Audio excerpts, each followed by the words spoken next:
Halo semuanya, hari ini kita kembali lagi ke komputer online class. Nah, kali ini materi kita adalah rumus pada Microsoft Excel. Oke, kita masuk ke materinya. Nah, jadi Microsoft Excel ini ada program pengolahan data yang paling sering digunakan untuk keperluan administrasi maupun pekerjaan lainnya. Perangkat ini memungkinkan penggunanya mengatur, memformat, dan menghitung data rumit dengan menerapkan rumus-rumus yang tersedia. Rumus Excel adalah cara untuk menghitung nilai dalam satu sel atau dalam rentang sel. Sementara fungsi Excel merupakan formula standar yang sudah tersedia dengan melakukan perhitungan tertentu berdasarkan nilai yang ditentukan. Nah, berikut rumus-rumus yang ada di Microsoft Excel. Yang pertama ada rumus sum. Nah, rumus sum ini terdapat fungsi yang utamanya adalah untuk mencari penjumlahan atau menjumlahkan. Rumus sum ini juga sering digunakan untuk menyelesaikan pekerjaan atau tugas dengan cepat. Nah, oke, kita lihat di gambarnya. Pertama, kita buat dulu tabel penjumlahan dan masukkan rumus sum berikut. Nah, kalian bisa lihat di gambarnya itu. Ini contoh dari penggunaan rumus sum. Nah, itu ada nama Doni Risti, nilainya ada nilai pertama 80 90, nilai keduanya 60 dan 80. Nah, cara kerjanya itu di kolom jumlah kita buat rumusnya, yaitu seperti di gambar sama dengan sum buka kurung D2. D2 itu berarti nilai pertama, titik 2 E2. E2 itu nilai kedua. Jadi artinya tuh kita menjumlahkan nilai pertama dan nilai kedua. Setelah itu kita tutup kurung, lalu kita enter. Nah, jika sudah kita enter, kalian bisa lihat di gambar kedua. Maka dia akan rumus tadi akan berubah menjadi nilai penjumlahan yang benar, itu 80 tambah 60 140. Nah, yang Risti juga seperti itu. Oke, rumus selanjutnya ada average. Nah, rumus average ini terdapat fungsinya yang utama adalah untuk mencari nilai rata-rata suatu variabel. Dan kita masuk ke cara penggunaannya.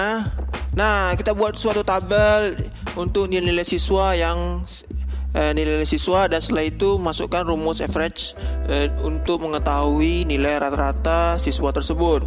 Nah, kalian bisa lihat di gambar pertama itu ada nama Doni, Risti, Syahrul. Nah, nilai pertama, nilai kedua, nilai UTS. Nah, kita mau menghitung rata-rata dari ketiga nilai tersebut. Nah, caranya sama. Pertama itu diawali oleh tanda sama dengan, ya, rumusnya ini. Jadi sama dengan average buka kurung D2. Itu D2 berarti itu mulai dari nilai pertama, kan itu D2. Lalu titik 2 F2 berarti dia sampai ke F2. Berarti F2 itu ini nilai UTS. Nah, jadi di range itu dia akan menilainya dari nilai pertama sampai dengan nilai UTS. Lalu kita tutup kurung, kita enter, maka akan muncullah rata-rata seperti di gambar nomor 2. Nah, itu tentu hitungannya sudah betul karena ini seperti kalkulator yang menghitungnya. Selanjutnya ada rumus N. Nah, rumus N ini fungsi utamanya adalah menghasilkan nilai true jika semua argumen yang diuji tersebut bernilai benar, dan false jika semua atau salah satu argumen bernilai salah.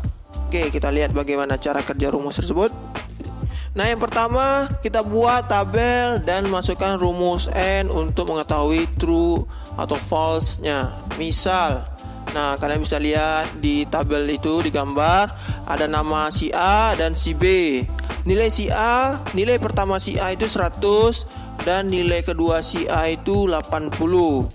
Nah, caranya dalam rumusnya itu kan rumusnya sama dengan N buka kurung B3 lebih besar dari C3.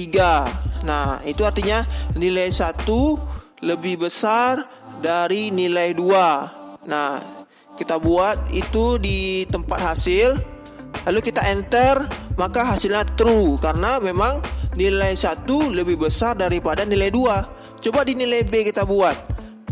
Kita buat juga kayak gitu. B4 lah dia lagi tuh. Kalau kan ada di bawahnya kan. Berarti B4 lebih besar dari C3. Nah, sedangkan kita enter maka hasilnya false. Kenapa? Karena di B4 itu nilainya 80.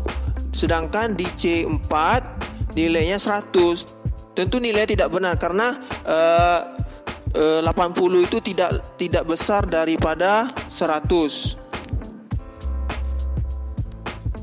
Hasilnya false itu karena 80 itu lebih kecil daripada 100. Nah, sedangkan yang kita buat itu 80 lebih besar daripada 100. Makanya hasilnya adalah false, tidak benar. Selanjutnya rumus NOT. Nah, rumus NOT ini fungsi utamanya kebalikan dari rumus N, yaitu menghasilkan true jika kondisi yang diuji salah. Padahal dia true, tapi hasilnya itu harus salah dulu baru dia true.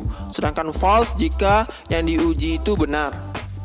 Oke, kita cek saja bagaimana cara kerjanya. Ya, seperti biasa, ini ada tabel. Nama Doni, kita mau menghitung rata-ratanya. Nah, kita mau buat sama dengan NOT buka kurung G2 lebih kecil dari G3. Nah, G2 itu nilai rata-rata si Doni. Sedangkan G3 itu nilai rata-ratanya si Resti. Nah, jadi NOT nilai rata-rata Doni lebih kecil daripada nilai rata-rata Risti. Seharusnya betul kan? Memang nilai Doni 78 sedangkan nilai Risti 86. Nah, sedangkan kita enter dia akan menghasilkan false karena dia membalikkan hal yang benar menjadi salah. Nah, seperti itu dia. Oke, sekian dulu materi kita tentang rumus Microsoft Excel. Sebenarnya rumusnya masih ada lagi. Karena terlalu banyak rumusnya, maka saya akan pisah-pisahkan menjadi beberapa materi. Oke, terima kasih dan sampai jumpa kembali di pertemuan selanjutnya. Bye-bye.